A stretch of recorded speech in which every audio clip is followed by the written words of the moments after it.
Puluhan rudal Hizbullah ditembakkan dari Lebanon menargetkan wilayah Israel Utara pada Rabu 11 September 2024. Dikutip dari tribunnews.com, sirine dibunyikan saat sekitar 30 roket meluncur ke wilayah Zionis.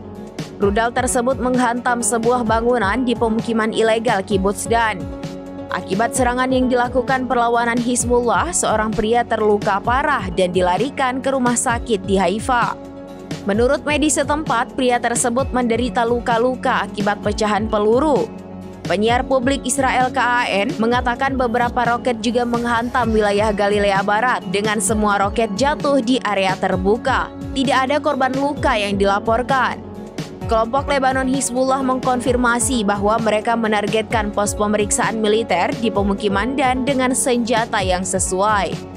Tak hanya itu, perlawanan yang didukung Iran itu juga menargetkan posisi tentara Israel di sejumlah lokasi, mulai dari Al-Malkiyah, Ruisan Al-Qarn, Al-Raheb, dan Barak Zebdine di Israel Utara. Sementara itu, militer Israel mengatakan telah melancarkan serangan ke lokasi peluncur roket Hizbullah di Jibain, Nakura, Deir Serian, dan Zebkine di Lebanon Selatan. IDF juga membombardir kota Al-Dahira di Lebanon Selatan dengan tembakan artileri.